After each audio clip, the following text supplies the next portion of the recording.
Okay, viewers, I want to welcome you to another exciting program on BBTV Nigeria. This is Politics That Matters. Now, Politics That Matters talks about things happening in Nigeria, most especially politically, where and how things goes in our political arena in Nigeria. Political arena on BBTV Nigeria. Today we have a special guest. He has been on this program before, but today we're throwing more light on Edo 2024 come September 21st, where the people in Edo State will be deciding who becomes the next governor of Edo State. Joining me on our discussion program today on Politics Arena is Honorable Don Etin. Sir, you're welcome. Thank you very much. We called the name and omitted the last name. That's why I want you to complete it. Igiebor. Yes. Thank you very much, guys.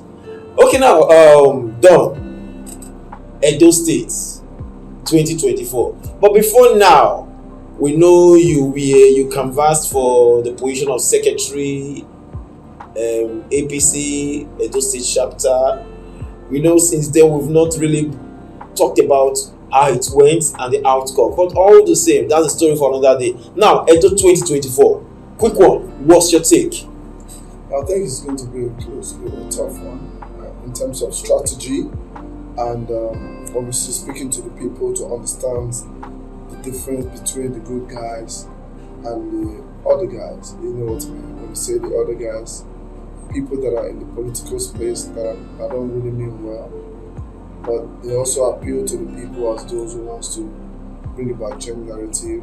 I think that aspect to me is one of the most complex area regarding the different political parties and the different candidates, and having a mindset and the understanding to know that a particular candidate in one of the parties would be the best for Edo at this juncture.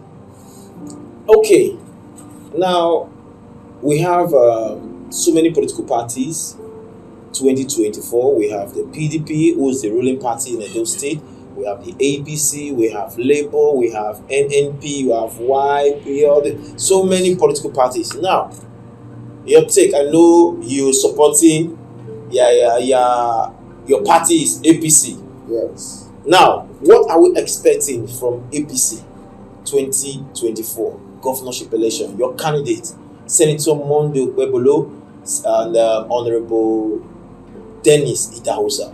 Well, actually, I think there are lots of slogans out there that talks about a new Edo in the sense that those of us who are an insider, who understands the personalities of the candidates, most especially the flag bearer, Senator Mondo Webolo. You would see that it is a man that may not necessarily speak much to the media because that is his personality. But at the same time, deep down, he's somebody that is really committed to seeing the transformation of things working better for the people of Edo. He has exhibited such ability even before he ventured into politics. You know, he was able to rebuild his school that he attended as a young boy who came from a poor home. He recounted how he used to walk for 3 kilometers to school and back. He spoke about how his school was not necessarily built with a block fencing, and he came on board to practically correct that. When he became a successful businessman, he was into IT and construction engineering. He made money, and what any patriotic Nigerian would do, and as a patriotic Edolite, he went back to his school and rebuilt the school. During the time coming that time, so Shomole was building the red roof. He actually made his school he attended a blue roof. So he was not seeking for an elected position, but he was able to do that with his own personal money. At the time, he spoke on the fact that the fencing on that school was wooden, whereby kids can easily come out of school compound. He decided to change it to a brick wall, a fence with a gate. And the ancestral understanding is that when you change that from a wooden fencing to a brick fencing, you will lose your life. So Senator Mondo Webolo said, well, if I lose my life because I want to rebuild the school, that I attended as a young man that was not very, comfortable for a young man or encouraging. Well, if I pay with my life, so be it. That alone stands him out from any other major contenders in this political space. I'm not fully aware that the PDP has Aswan Udalo and the Labour Party has Apata Olumide. So if you ask me, not because I'm a member of the APC, for somebody that has done that sort of thing for his people, way many years before he became a senator, that can already tell you that if he's governor, he will localize and domesticate the development of the state. Okay. Rather than people who are flying in from outside the state, who claims to be from the state, whereby we know that our state is very conducive and very receptive of people wherever you come from.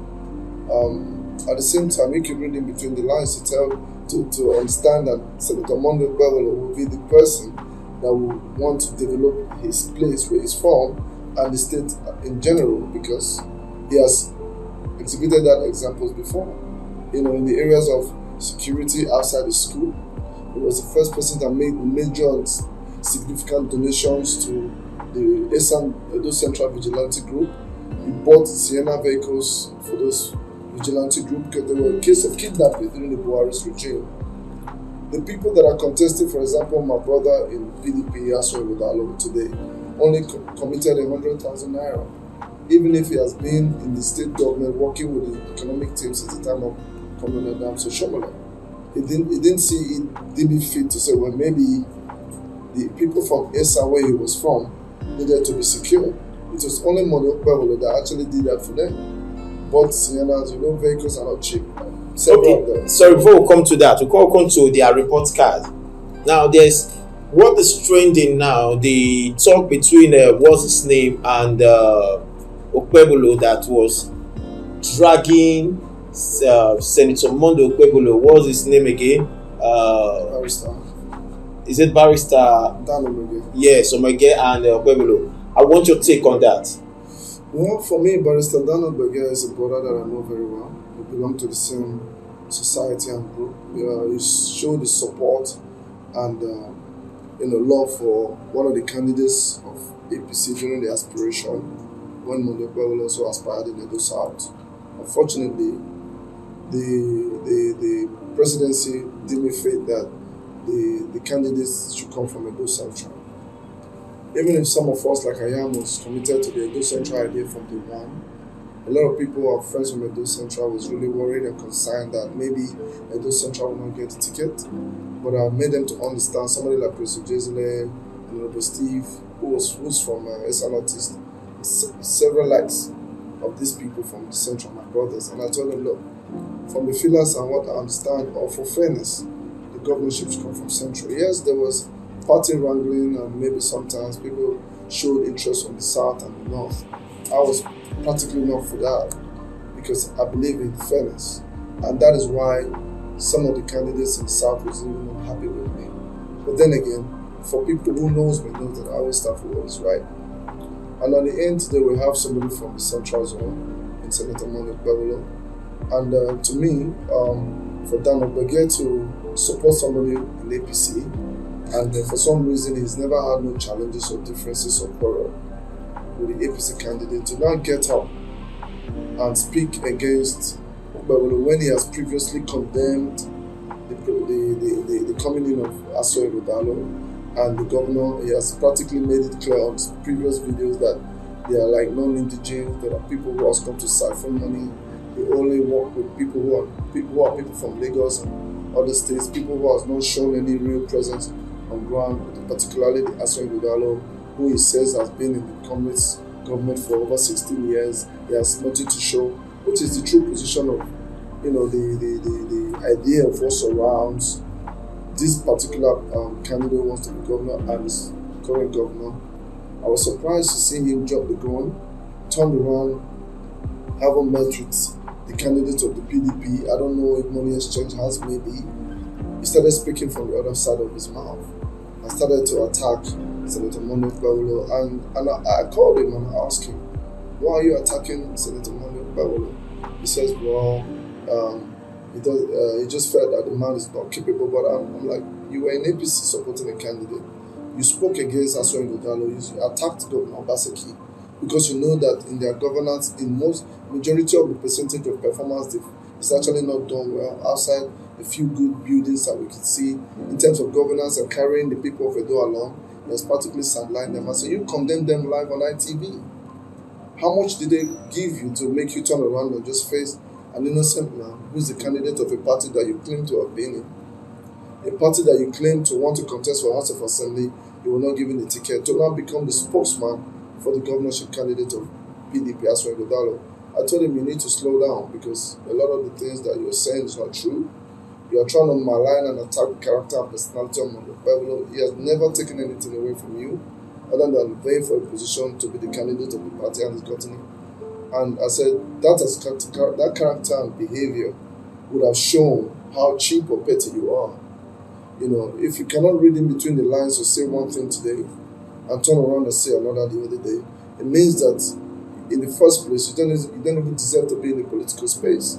We're talking about people leaving one party going to another party. Now, this vote buying and inducing candidate persons with money to leave a party to another party. So I see what you say, like APC members moving to PDP. PDP going to APC. Like with this situation right on ground, everybody knows that the legacy group headed by Chief Danobi in the state, being the Zuma South Vice Chairman of the state, is more of a politician.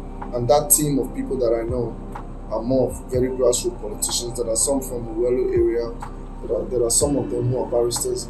The legacy group as a political party and members of PDP are the aborigines, members of the party who are indigenous of the state, who are the real politicians that can actually gain a vote, who understand the political system.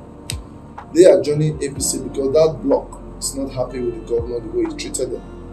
I remember saying to many top profile PDP members at the time the governor was coming to PDP that if His Excellency comes, because of his very limited knowledge of politics, he may end up destroying your party. Is it clear? Wait. Is it clear that now clear openly that Danobi has left PDP to APC? No, you see, sometimes you don't need to leave a particular party to support. Or is the Wike movement? No, see, they find the candidate of APC, Senator Mondo Bewula, as a more competent and a more indigenous person, a man that will support and defend the sovereignty of the Edo people, a man that respects royalty, a man that respects the palace, whether it is the Oba of Benin, the Otara of Auchi, or the Enoji of Uromi. It is people that will respect the traditional formation of our different diversity as the Benin, the Esakos, the Afema, the Owans, the Esans. These are the kind of people you should bring on board, not people who do not understand the existence of our culture. They end up coming into power and fighting with our monarch, just like the other time we saw the monarch be taken to court. And they are trying to hide those things, not to let the Benin know that this is what they are doing. But I'm sure during the election they will be punished very much. So with the legacy group, they are not happy with the way the government has been handled, because that was supposed to be their government. That is why they are joining APC. It's a huge plus for APC. But for APC members that are joining PDP, it's because the current candidate has been moving around, meeting with people. They will never meet somebody like me because they know that I'm an APC man and I'm not necessarily in the system because of money. They know that I'm in the system because I want my people to grow. And those that have been advising him to meet with several APC members at home, those who called me, even many of them are trying to tell them, look, there's no need to go to those parties. And for those that they've been able to go, between you and I, the exchange of cash. But then again, how much money was given, I don't know. Because the government in power that moved from APC to PDP has only benefited a certain group of people. Most of these politicians may have challenges financially, but in the short term, most of them will want to join them. Perhaps because the party ESCO that we have in APC, both in the state and local government, are good for nothing. They have not been able to hold their party members together. That is why the PDP is able to poach some of them. But irrespective of the poaching, yes, we know we don't want to lose anybody, but then it's not enough for APC not to have an edge. As it stands, we still have an edge. And if we were to run an election today, Senator Mondo probably will be the next governor. Okay, thank you very much. Now, viewers, it's still your number one program, Political Arena. From Political Arena on BBTV Nigeria, we're talking to a renowned politician, a man, a youth, a voice that contested as the secretary for APC. Today, he has a voice and we are here with him. We're still talking. Though he's dodging some of my questions, but we are still talking. Now, let's talk about Senator Monday Okpebholo. Combination of Senator Monday Okpebholo and Dennis Idahosa. It's a good combination. I know that there was a bit of wrangling during the time of the primaries. It's always like that. But sometimes you must still manage these instances not to snowball into full-scale war like it looked. I remember having a conversation with the candidate last year, September. I always make my position clear that I'm from Central Zone, but I will not necessarily get up and be against those who are from my senatorial zone. However, that doesn't mean that for those that are run in my area, they didn't have the right to contest. Yeah. So now we have a candidate and we have Dennis Idahosa as the deputy. It's a good one because Dennis is from Ovia. And the two of you certainly, as a candidate from there, will win that area comfortably well. And then looking at the Central Zone, because Monday Okpebholo is a typical Esama who has been doing so much for Esama, just building borehole for people. People trying to commonize the understanding of building a borehole just to get water, to walk 2-3 kilometers from one village to the other to get water is a big deal. So giving people water is something that the people cherish so much on that level. So Senator has been able to do that across his senatorial before he became senator.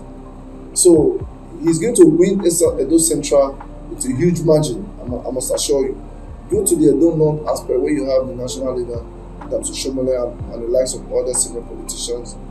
Edo North has been known to be traditional voters, and we know very well, without even shouting or making so much noise for a long time, the Edo North will come up with at least 75%, 80% of the votes for APC, irrespective of the appointment of the new deputy governor from Somorika Kokoedo. So we are very sure of those votes. Then when it comes to Edo South, we are looking at the three major cosmopolitan local government. I can tell you today that APC is pretty much on ground in this area. Just that the candidate of PDP has moved ahead because he has a lot of work to do.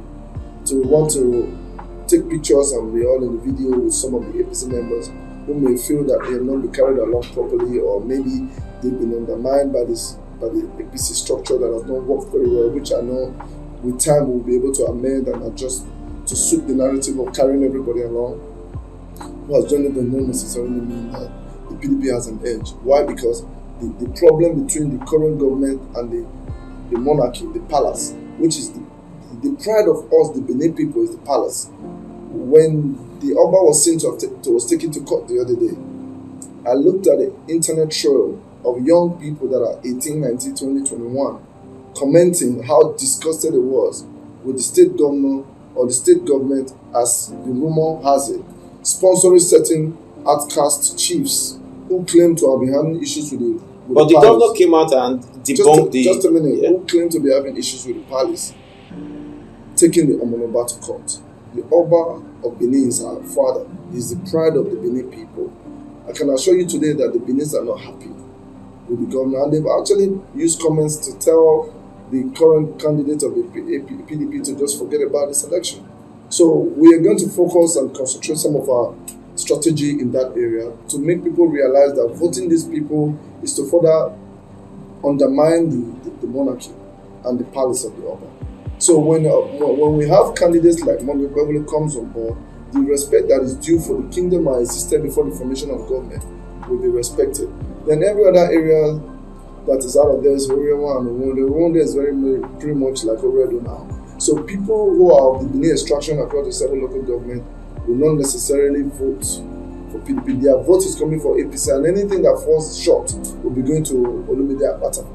So they have PDP has Olumide Akpata to contend with, and as it stands, that is why you see the current state government fighting and taking down this billboard. They can fight while we take over government, because we want a government for the people and by the people. We don't want a government that will be there bringing in people from outside to capital flat our money, who will bring people from outside to build stadiums, who will bring people from outside to supply sand, and at the same time they get paid and the money is domiciled in their state.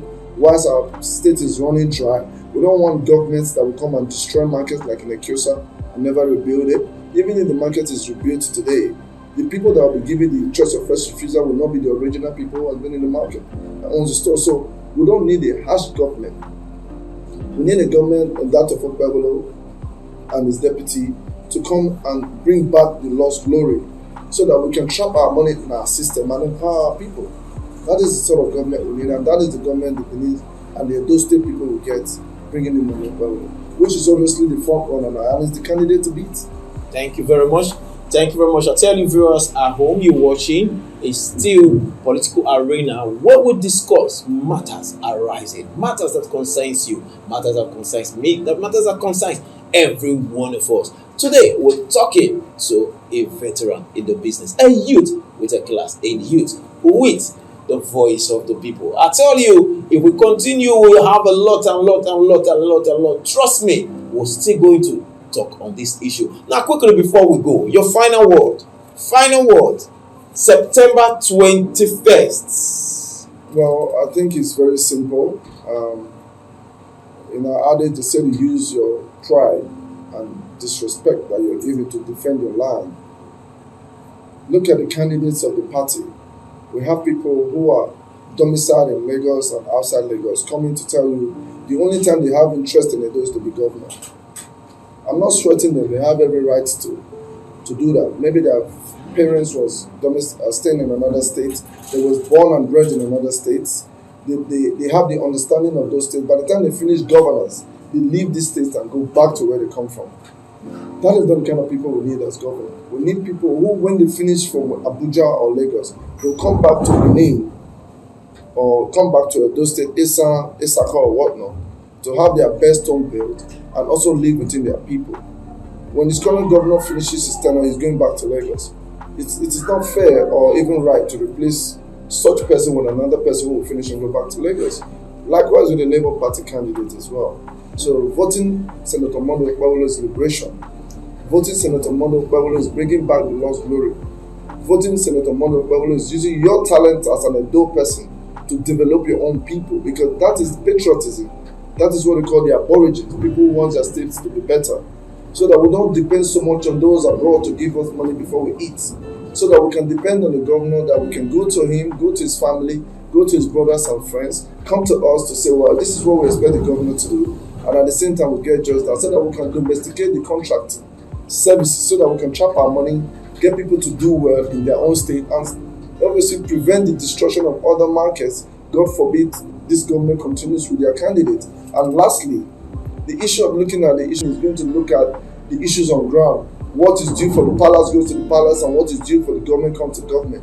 Anybody that is of this extraction from Edo State will never use such comment, because from this onset and from the get-go, you already know the formation of this state.